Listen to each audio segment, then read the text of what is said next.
Okay, let me get started. Thank you everyone for joining today's seminar. I'm Su Jung, I'm assistant professor at Bradford School of Management, and today we will present on our research on the intellectual property rights, climate technology transfer, and innovation in developing countries.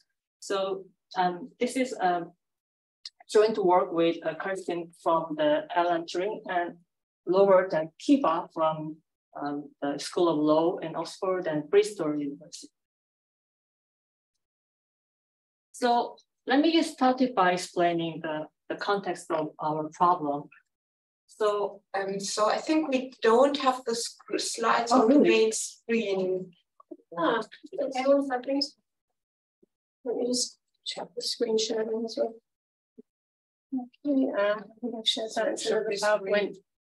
There we go. And then, okay. Does that, hopefully that helps now, does it? There we go. Great, thanks. So let me get started by explaining the problem of context. So given the urgency of the tackling climate change, it is obvious that we need to accelerate the diffusion of climate technologies. So developing countries are being hardest hit by the climate changes, while they are only being marginally responsible for the current changes.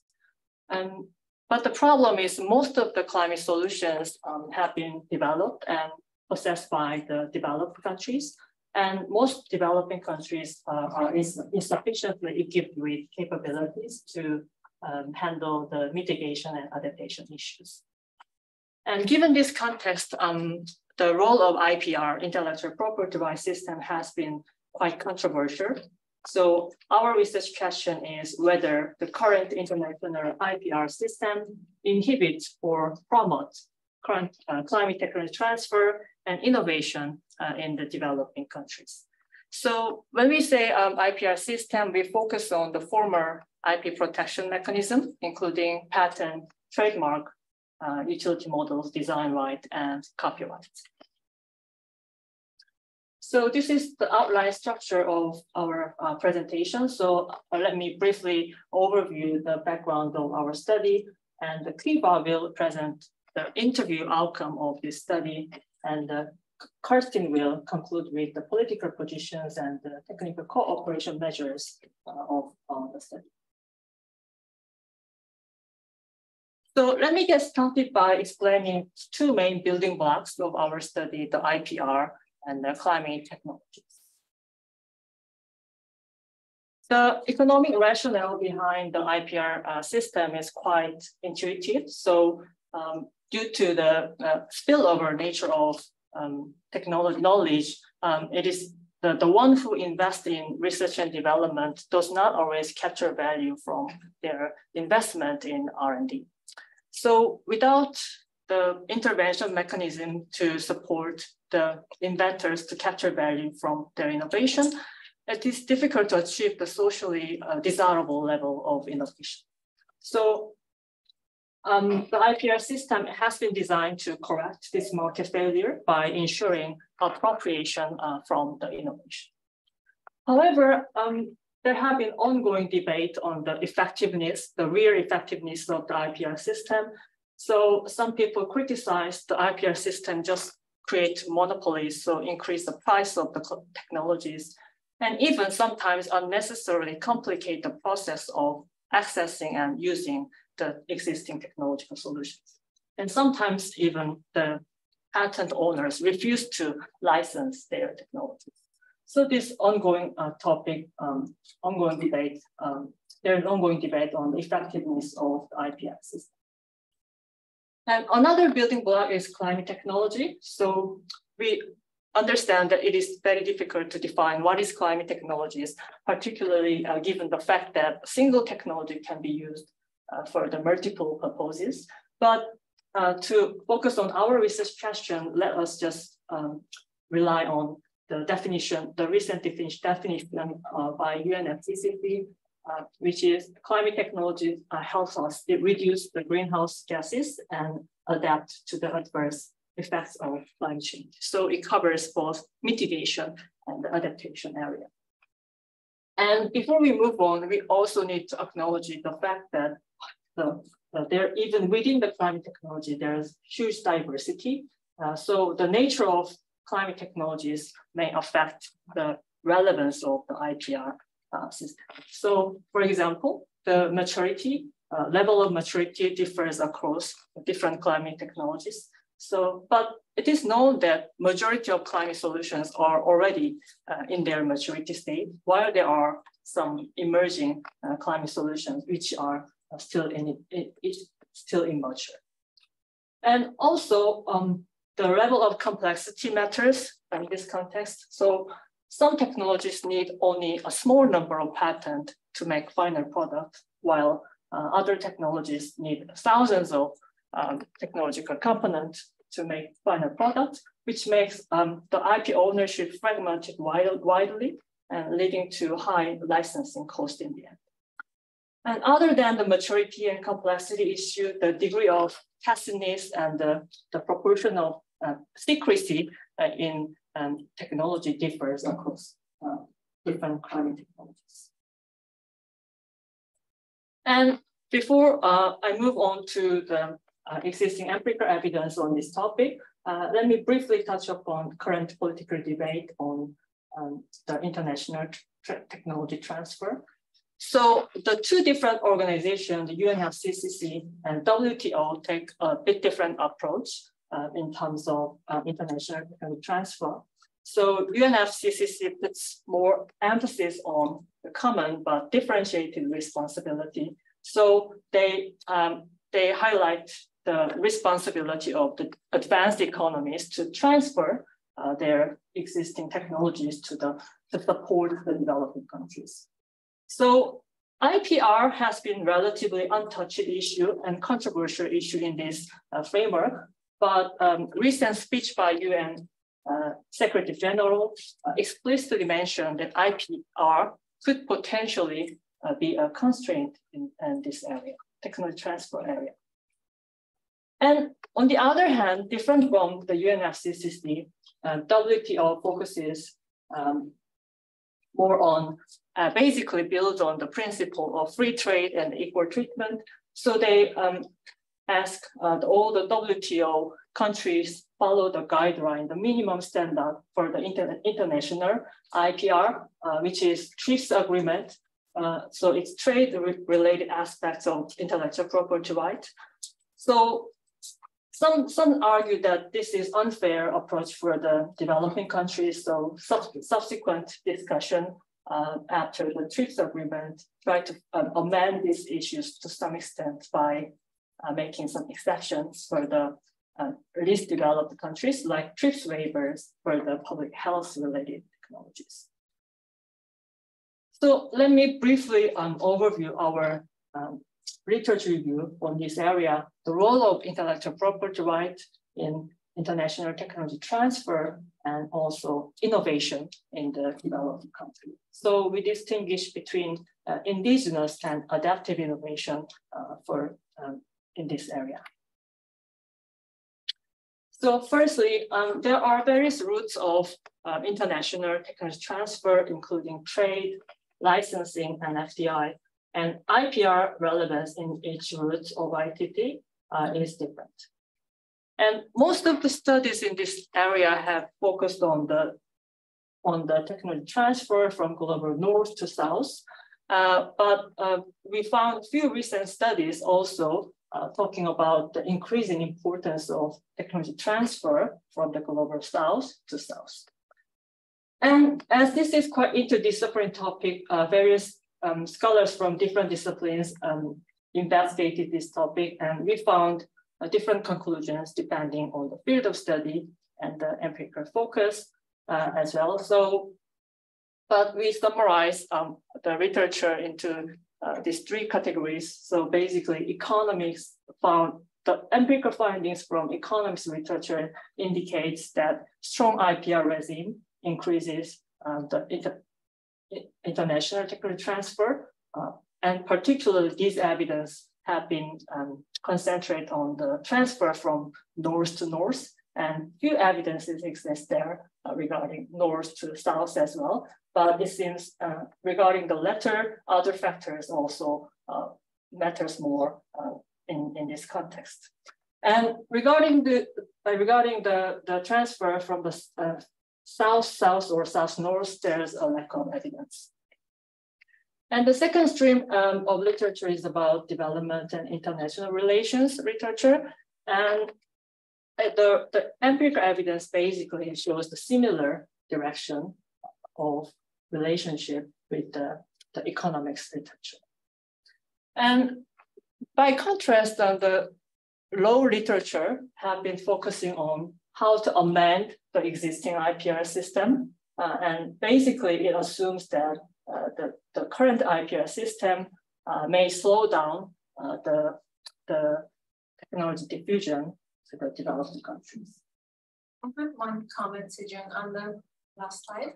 Like, I think in the economics literature, one criticism for the IPR regime and international tech transfer literature is that they only measure innovation using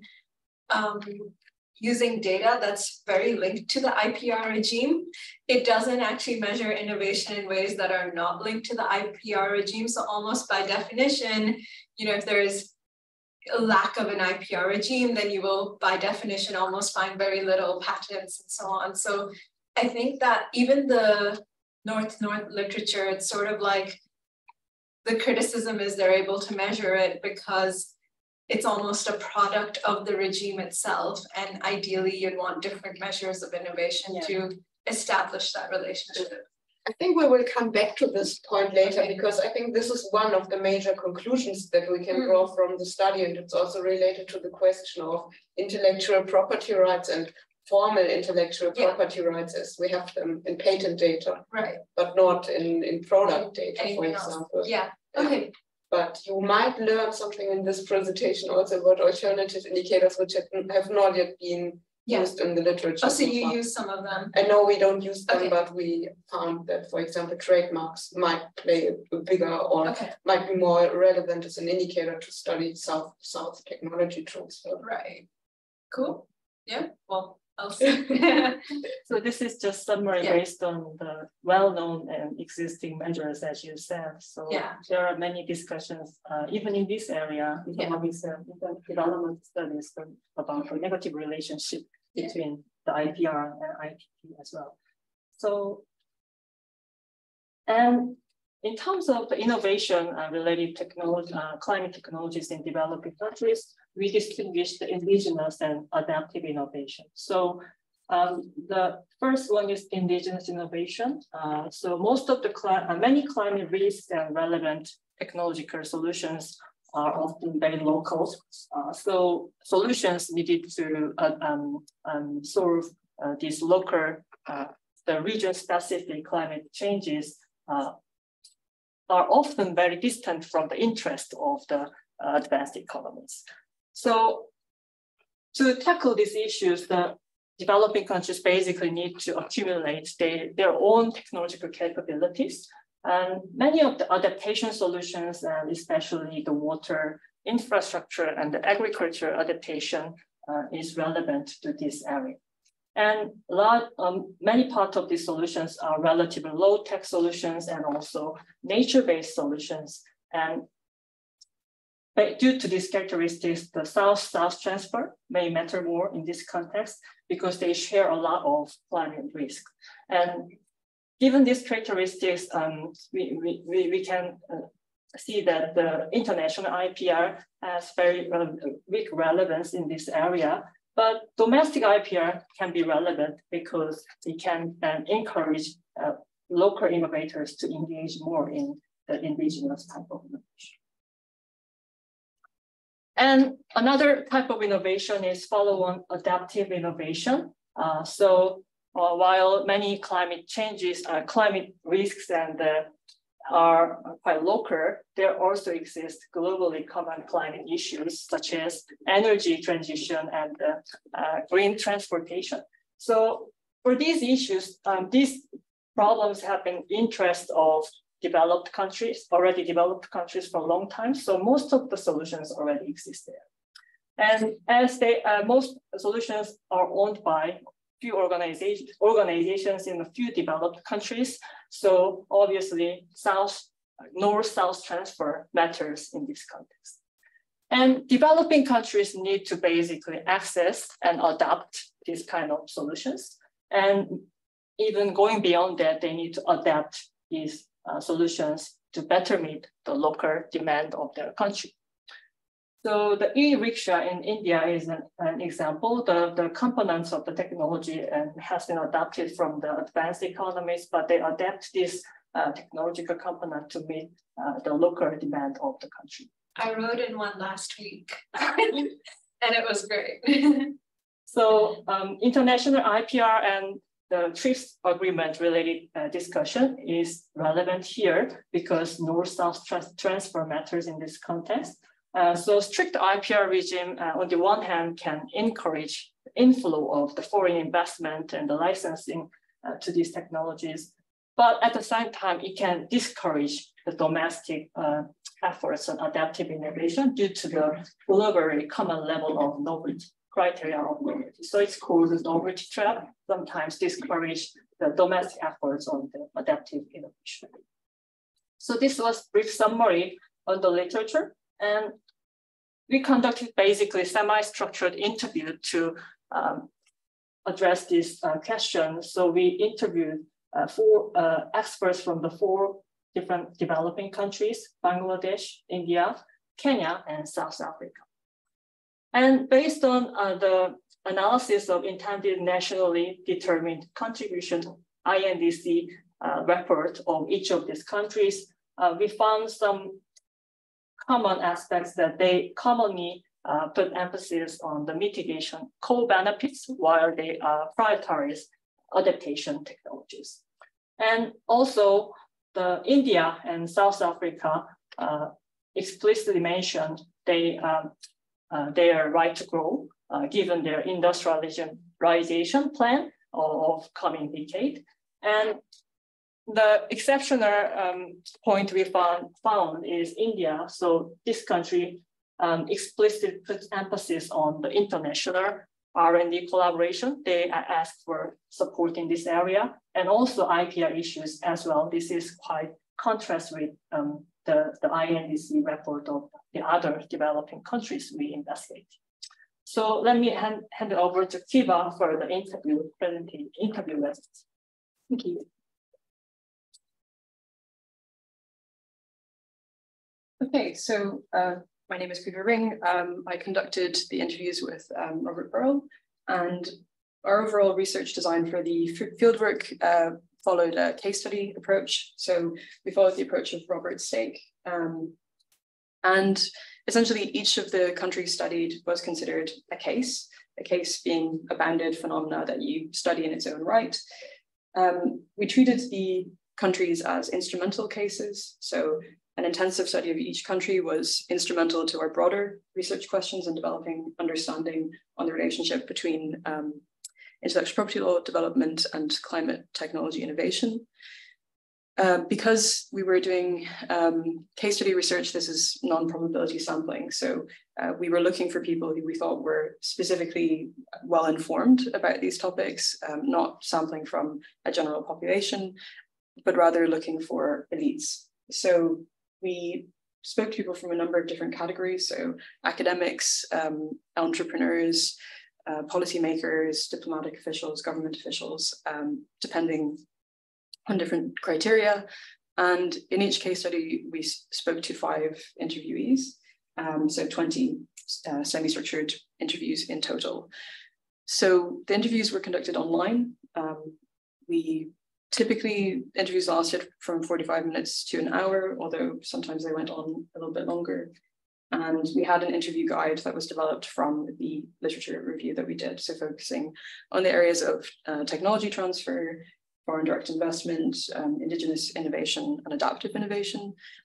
In general, there are between 15 to 30 questions asked in interviews. Often these were follow-up questions and clarification questions as well. And then once we had put together the interview data, we analyzed that thematically on info. I would say that the overall approach here was influenced by grounded theory methods. so from the data upwards. But of course, we went into the field with a specific set of priorities that we were looking into. So that's kind of a brief, quick summary of the methodology. If anyone has any further questions, I'm happy to speak to kind of why we made certain choices or further about the questions. In terms of the first result that came from the interviews, one of the first questions asked was, what is your definition of sustainable development? The reason we did that is that our study was interested also in the relationship between economic development and clean economic development, climate-friendly development. So the first thing that came out of the interviews was that participants had very different conceptions. So while most people generally agreed with the sustainable development goals definition about meeting the needs of the present generation without compromising the needs of the future generations, there were some nuances in responses. So some people said, for instance, in South Africa, that we need economic growth to be able to tackle the climate crisis, right? Whereas in other places like Kenya or Bangladesh, it was far more emphasized that, well, actually, there is no economic growth without tackling climate change because of natural disasters and other things that have an economic fallout. So that was one of the first things that came up. Later, this also fed into participant reflections on the Paris Agreement. So there was some discussion about the different imperatives, but also legal ordering of the Paris Agreement or climate agreements and the agreements relating to trade, such as the TRIPS Agreement on intellectual property rights. For instance, the Paris Agreement is non-mandatory. They are a set of obligations that member states or signatories have to follow, but by contrast, the TRIPS Agreement has an enforcement mechanism. So it's a very different kind of legal regimes that we have at play. At the same time, there are some overlaps. So the Paris Agreement contains some obligations on technology transfer. So nations from the global north are under obligations to create initiatives to promote technology transfer to the south. And similarly, the TRIPS Agreement has international technology transfer obligations. The difference being, of course, in TRIPS, they are not specifically geared towards climate technology, but still there's some kind of overlaps. So participants noted that there were some overlaps, but also gaps in terms of how these different regimes are working together. Another thing that was highlighted was the need for more global cooperation. So particularly around technology transfer, there was some criticism about the efficacy of existing regimes and how meaningful some attempts were to really develop local innovative capacity rather than to simply bring business to lower income nations. So that's kind of roughly how sustainable development arose in the conversations. And again, there was a similar narrative of kind of North versus South, global versus local expectations, and the sense amongst some lower income nations that they were being given expectations to meet certain climate targets, but there was need for more capacity building and cooperation. The next finding from the interviews relates more to technology transfer and foreign direct investment.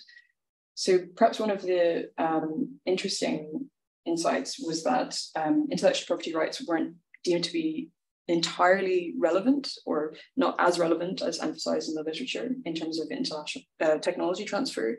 The main rationale that participants expressed was that their level of development is such that intellectual property rights are not really, it's not at a point in time where that is going to drive significant technology transfer or foreign direct investment, that international companies are coming into places like South Africa, for instance, more for commodities markets than for investment in technology. It was said, however, that intellectual property rights are an enabling factor, so that it is an important precondition for a healthy innovation system to attract international technology transfer, and that there would be more long-term benefits, and there was an expectation that that would occur. Rather than intellectual property rights, it was discussed that kind of the more significant factors to pull business into those countries are market opportunities, political stability, how easily navigable local regulations are. So that was kind of general attitude about IP as being something that would, in the long term, have international technology transfer benefits, but which hadn't quite been realized yet. It was also said that there was an understanding that intellectual property rights do increase the cost of access to technology, so via licensing. However, there was also some discussion of domestic attempts to manage those costs. So, for instance, relief on imports of climate technology that meant you could almost make the cost of certain foreign technologies comparable to local technologies, even though they are intellectual property law protected. So there was an acknowledgement that IP does increase the costs, but it didn't seem to be a present barrier.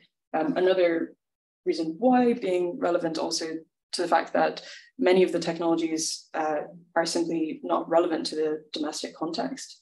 So as Sujung touched on, climate technologies are quite specific. They can be quite specific to local conditions. So the energy grid in Germany or the UK will be very different to that of Kenya, etc. And it may just be that these technologies would not be relevant or accessible in any case. So it's somewhat difficult to say how much intellectual property was the main source of making those technologies inaccessible or too costly. There was, however, some discussion of emerging south-to-south technology transfer. So there was much discussion about China as importing a lot of renewable energy solutions and as being a kind of new contender, so that the narrative isn't just north to south, but actually to look at opportunities for south-to-south technology transfer and also adaptation solutions. So acknowledging that in some regions they may face similar adaptation challenges, and that actually low cost or low technology solutions may be available that could be shared in a regional context. So to go on to Indigenous innovation, this was one of the areas where I think across the three countries, perhaps less India, but certainly in Bangladesh and Kenya, the perception was that these intellectual property law systems were still very young. So for instance, in Bangladesh, it's still a paper-based system, and I think similarly in Kenya. So that is a sign of the development of that legal system. In some of these systems, they don't also have what we would call substantive examination for the non-lawyers amongst you, which I assume is the majority of you. That means that when you apply for a patent in the UK, there are examiners that will look at that technical document and tell you whether it meets these legal tests. In South Africa, by contrast, there is an automatic grant. So they don't actually substantively examine it. It's a procedural thing. If you meet the procedures and complete the application, you're granted a patent. Typically, that's seen as a kind of low-level sophistication of the intellectual property law system, and it's something that South Africa is investing in changing. But things like that will affect investor confidence and entering that market about whether their patent would be upheld in enforcement proceedings. And it was thought that this was still a work in progress. So the kind of main result regarding Indigenous innovation was that actually, again, because of development levels, that intellectual property law was not promoting significant Indigenous innovation. As I said, because those systems are still being developed, related to that idea, simply there wasn't that much awareness about intellectual property rights. So I spoke to individuals working at intellectual property law offices who described awareness campaigns that they were running to make people aware of, how to apply for a trademark, how to obtain a patent. And it was commonly said that, people just don't really understand the benefits of this system amongst the general public, and that it's quite a small subset of people using those rights, particularly in Bangladesh or Kenya. So awareness is low, local patenting rates are low. A lot of the patent application numbers are actually coming from international companies or foreign inventors who are patenting in those jurisdictions because they're exploiting those technologies there. It was just simply said to be still a work in progress.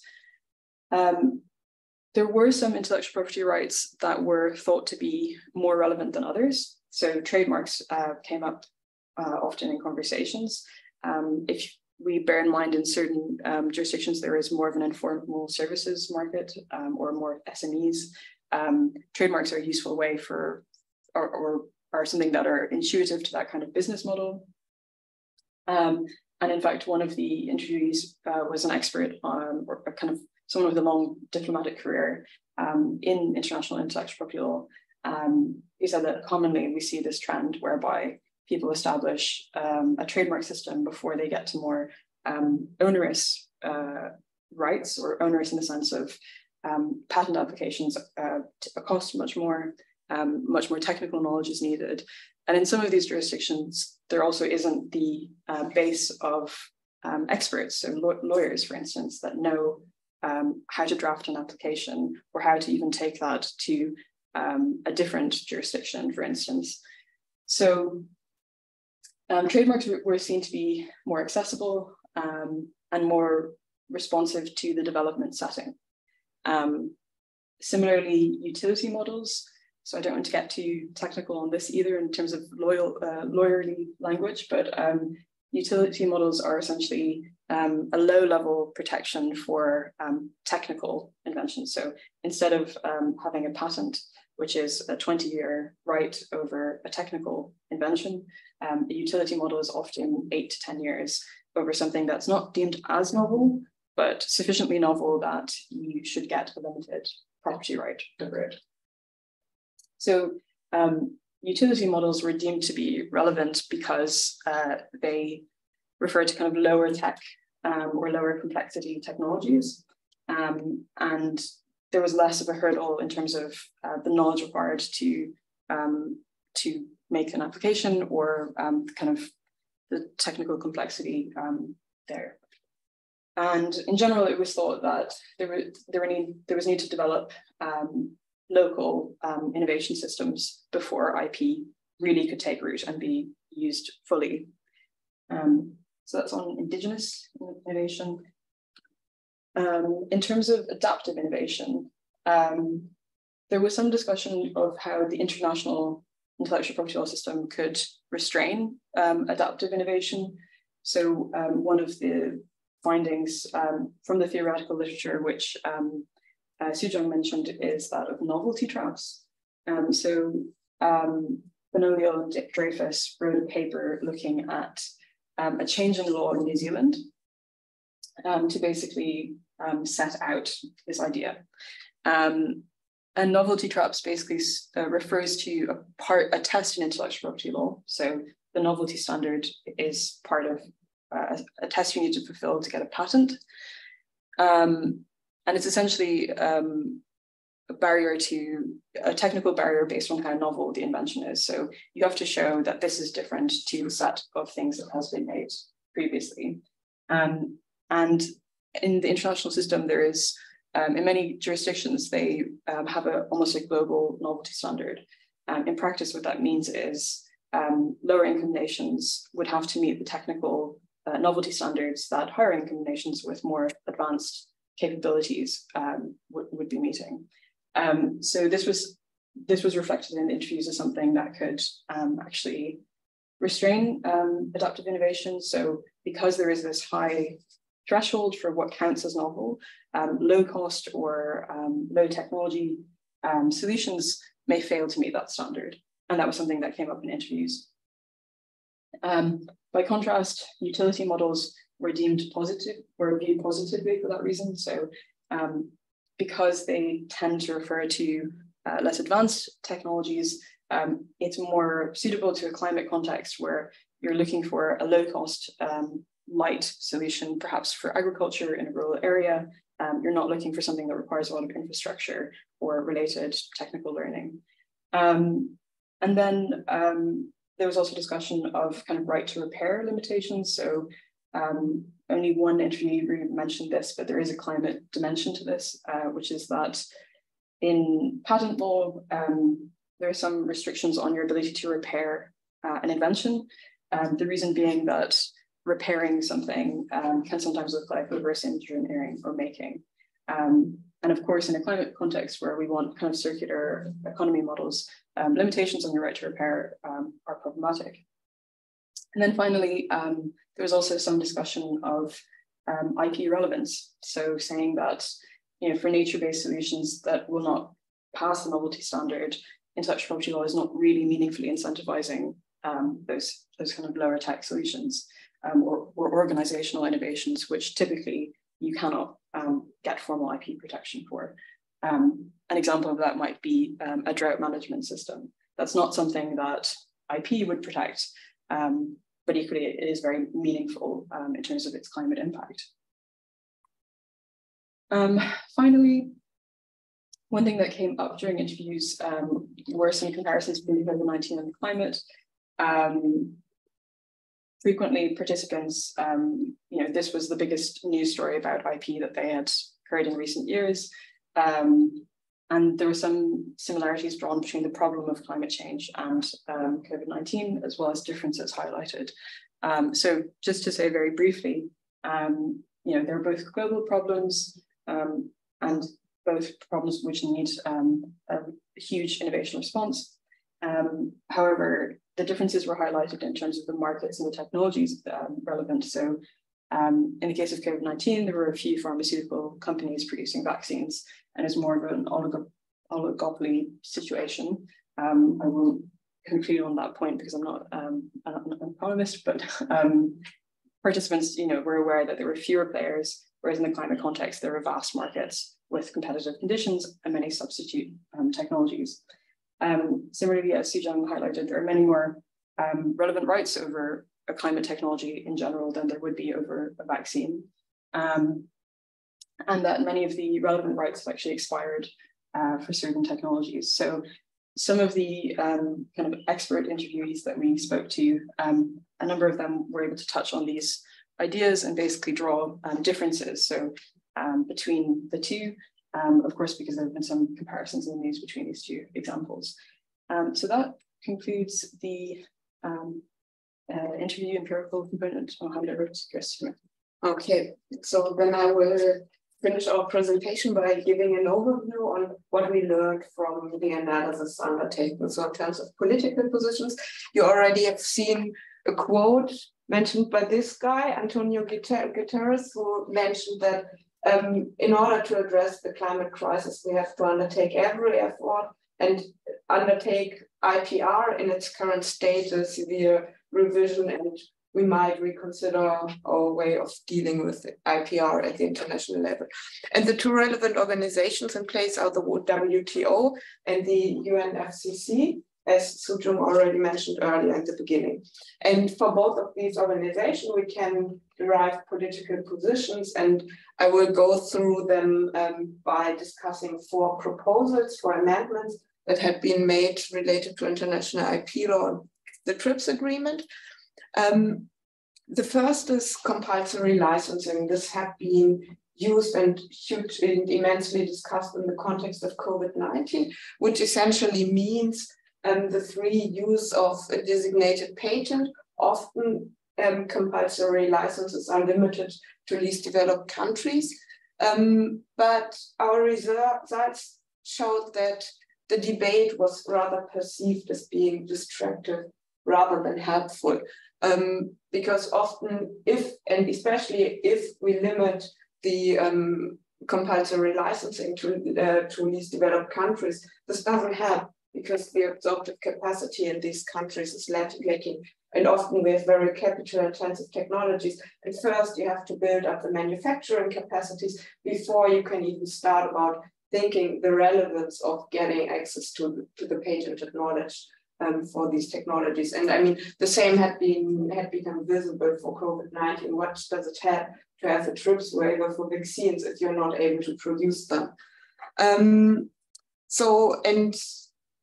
there might be some exceptions, but these exceptions, there are so many low-hanging fruits, therefore it's a politically very sensitive discussion, but these possible exceptions are in agriculture, especially related to GMO crops. So the point that Köber earlier mentioned about competition in the markets. So the problem with certain technologies like GMO crops or like vaccines is that you don't have increasing returns to scale. You build up a factory to produce these crops, and then whether you produce 10 seeds or whether you produce hundreds of seeds, this doesn't make really a difference. Whereas if you want to produce wind turbines, it certainly makes a difference whether you produce 1 or 10.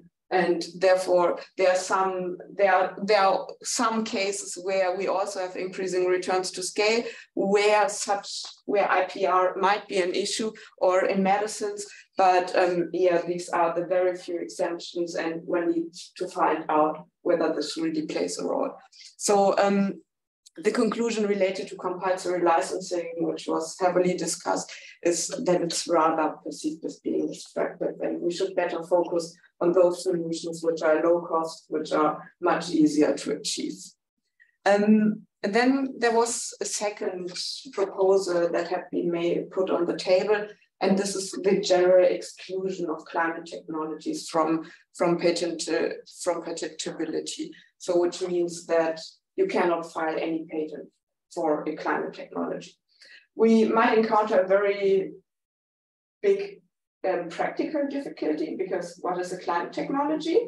And this definition might also change over time. So for example, technologies for clean combustion, maybe they are clean today, but they shouldn't be clean any longer in 20 years when we don't want to have cars with internal combustion engines any longer on our streets, or when coal is hopefully fully banned. So therefore, what is a climate technology might be, the fight about the definition might be subject to lobbyism and hard political debates. I think in the European Union, we have seen it around the taxonomy for green financial products, and the same might apply here. But where the exclusion of patent eligibility, this discussion had been motivated by the success of the Indian pharmaceutical sector, which heavily relied on imitative innovation and on infringing existing intellectual property rights. And this way, India became the pharmacy of the world. Otherwise, we wouldn't have so many cheap generics, and many people benefited from it. Yeah, in the context of climate change, not only because it's difficult to define a climate technology, it's also a very risky option, because there's still certain technologies which are needed, high-tech solutions, which should be developed by rich countries. And there might be a case where IP is still an incentive to invest in these technologies, especially as we have seen also in our literature review, that patents are not the reasons why people invent something, but patents make it easier to get funding for upscaling your innovation and for commercializing it. And therefore it might be a very risky option. And yeah, as we have seen earlier, it seems not to really have the problem, addressing the problem of climate technology transfer and innovation in developing countries. So you had a question. No, I had a story. I mean, apparently China stole solar patents from Australia and used those to kind of scale up its manufacturing.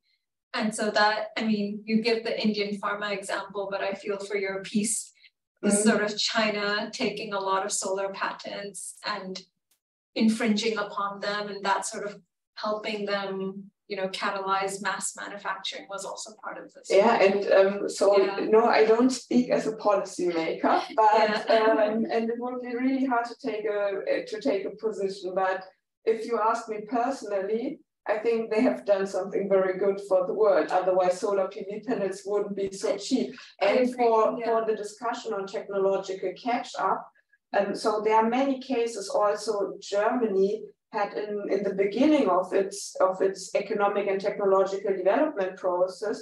South Korea, many of these countries had very weak IP systems, and often they learned by just doing copy-paste of existing technology.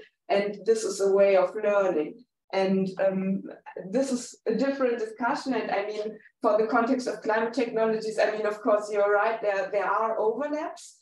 Yeah, I think there's still, so in some cases it might help, but yeah, it's not, it's a difficult discussion. And I mean, there are arguments in both directions, and it would be hard to take a very strong position on that, but I agree, it could have benefits just to copy what others have done.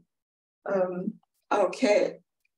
Well, then let's continue with other proposals that have been put on the table. So wildcard patents. I've recently read that, I'm not sure, maybe you know more, that wildcard patents have been used in the US, or they are currently tested.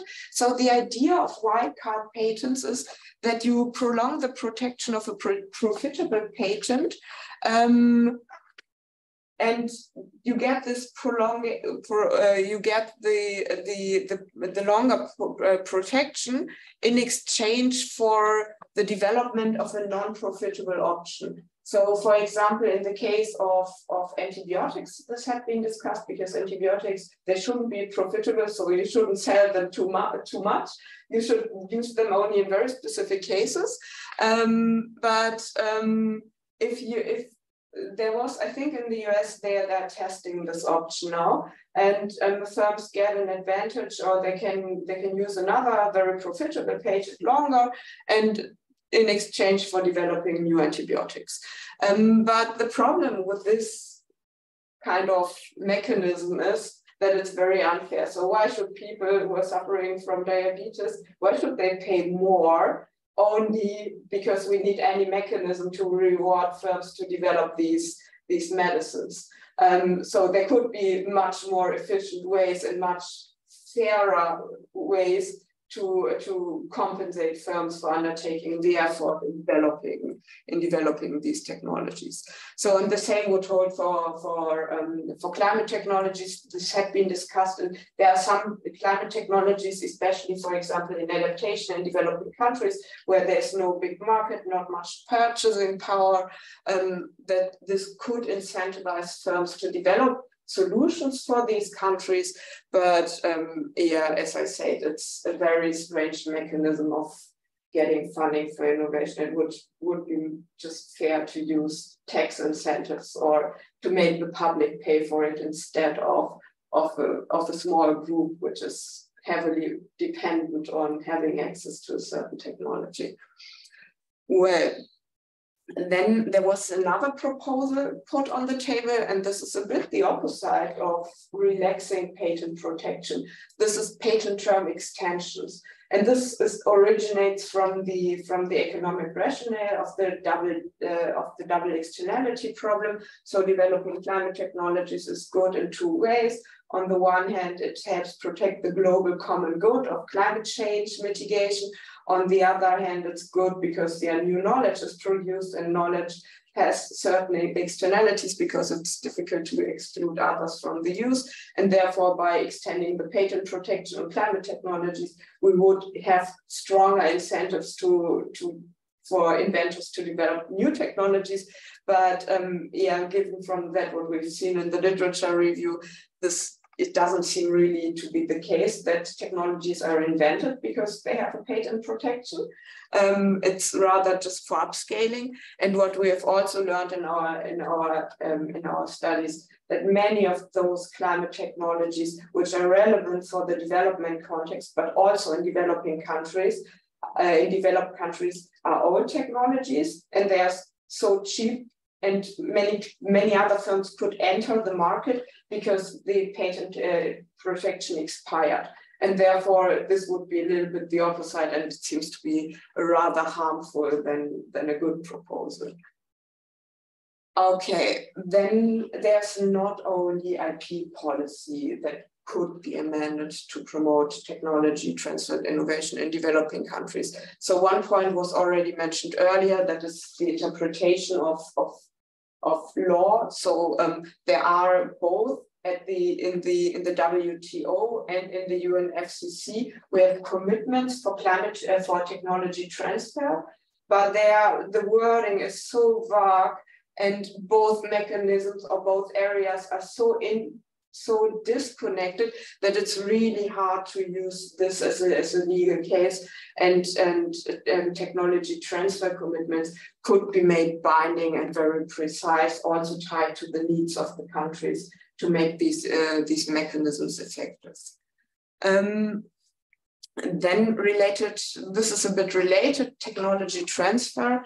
So we need to identify the needs of developing countries, and there's already one mechanism in place, so the technology needs assessment, which is a review or an analysis for developing countries undertaken to assess their needs, and such a mechanism could be used to make these ITT commitments more specific, which could help make these mechanisms effective. And but what we've also learned in our analysis is that the priority should be given to technology capacity building, because just importing technology doesn't help so much, especially in times of crisis. It's good if you have the own capacity to produce and maintain these technologies. And there are also some mechanisms which could be more effectively used in this area, that is the clean development mechanism or joint implementation projects. We have also learned in our analysis that demand pull factors play a great role, and what the financial mechanisms in the UNFCCC could be used for is, for example, to promote or give financial means for demand pull instruments such as public procurement or subsidies for green technologies in developing countries. And in the context of mitigation, because many mitigation solutions are already developed in rich countries, that very narrowly defined technology-specific buyouts might be considered, just in case that IP is a barrier, which is rarely the case, but if and only if this is a barrier, it could be used. And for adaptation, we've learned that that it's much better if this is locally so specific, and rich countries do not really have the incentive to develop technologies which can be used in these countries, and therefore financial resources should be used to establish incentives to develop these solutions and for local capacity building. Okay, there's also a bit of investment policy that could help, so mainly reducing the barriers to trade in environmental products, but also making sure that developing countries can participate. So very high standards might exclude these countries from participation, and this should be avoided. And there are also trade-related investment measures.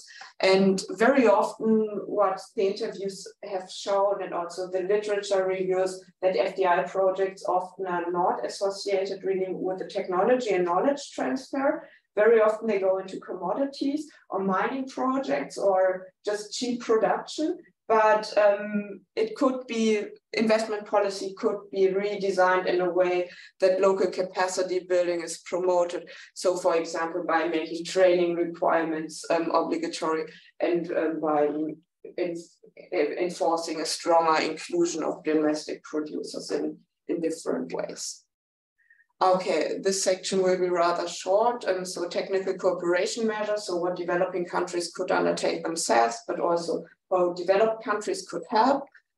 So we have learned that IT systems in developing countries are very poor, but they can be a very important part of a domestic innovation system.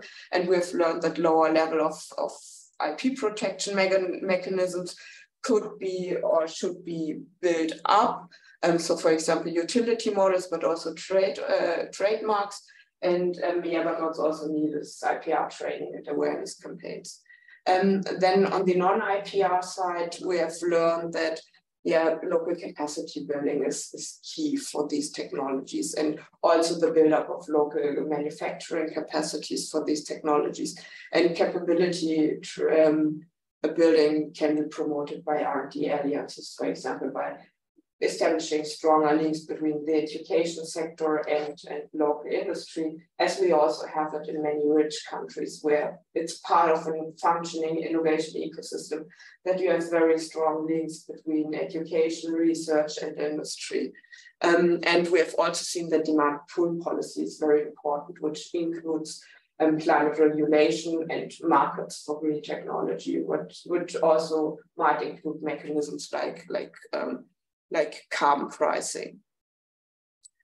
Okay, rich countries could also undertake a few other IPR-related measures like patent pooling and patent landscaping, which are tools for making certain types of technologies accessible. I will not spend too much time on this slide, being conscious of time. And we've also seen that other mechanisms like climate clubs or reducing trade barriers for climate-friendly products or border carbon adjustments, that whenever rich countries establish these tools, they should be very carefully monitor the effects on developing countries, making sure that the global economy, the global low carbon economy is not a club of rich countries, but that also developing countries get a chance to participate, and high certification standards might be a barrier which is really hard to meet by these countries.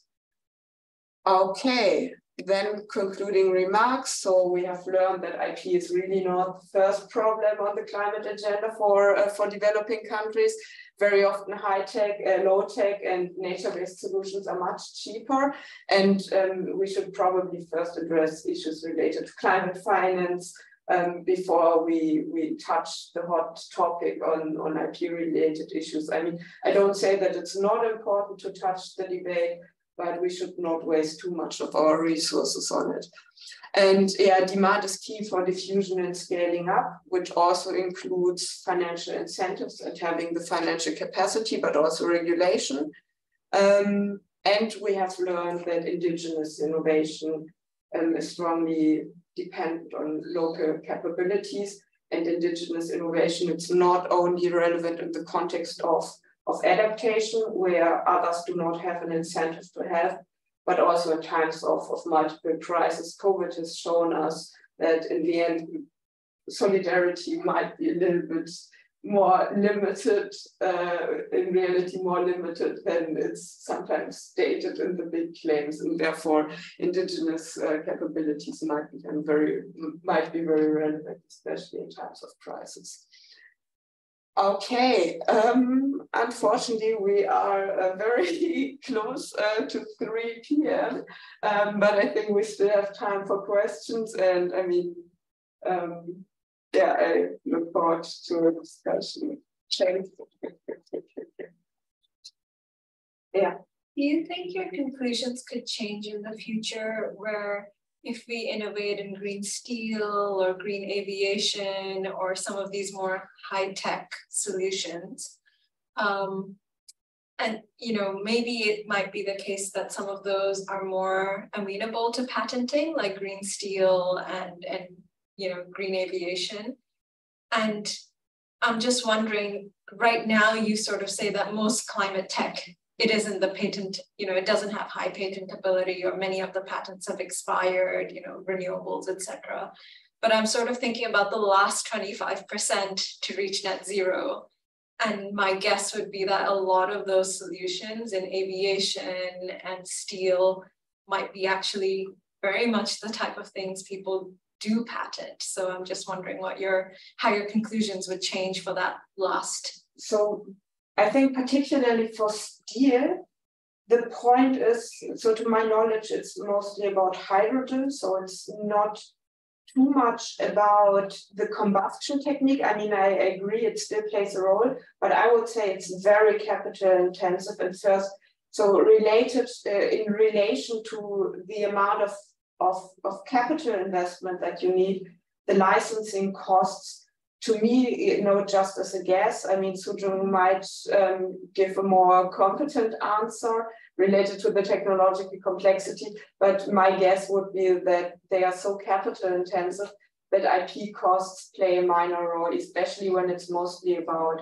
just about hydrogen. And then to me, it seems that it's not a very complex technology. And for aviation, I would argue in a slightly different way. So steel is something which can be already produced in many poor countries, but aviation is very complex to build up these industries. And I mean, what we know from the European aviation or from any successful aviation industry. I should have said long haul transportation of any type, actually, like shipping or any form, not just aviation. Okay, but then it's mostly about the fuels, isn't it? Yeah, I think so. My understanding is it also relates to the design of the engine and whether it's compatible with these fuels. So there is some element, like in shipping, they talk about what sort of engines would be able to accommodate existing as well as new fuels, or which ones can be new fuels, and then as well as the docks and how the ships dock and can get that. So I personally believe that the capital intensity argument would hold for shipping as well. So patents might play more a role in very complex technologies like IP, like the ICT sector, where you combine many different, or where you have, and this is something where I was a bit running out of time, where things like patent landscaping can help. So patent landscaping is basically mapping out what licenses do you need to produce a computer, for example. And a computer combines super many different components. And I personally would guess that the technologies that you mentioned, so aviation and transportation, that these are not the most complex technologies, but maybe Sujung has another opinion. No clear idea, actually. I have a question about the clean manufacturing and CCS in particular.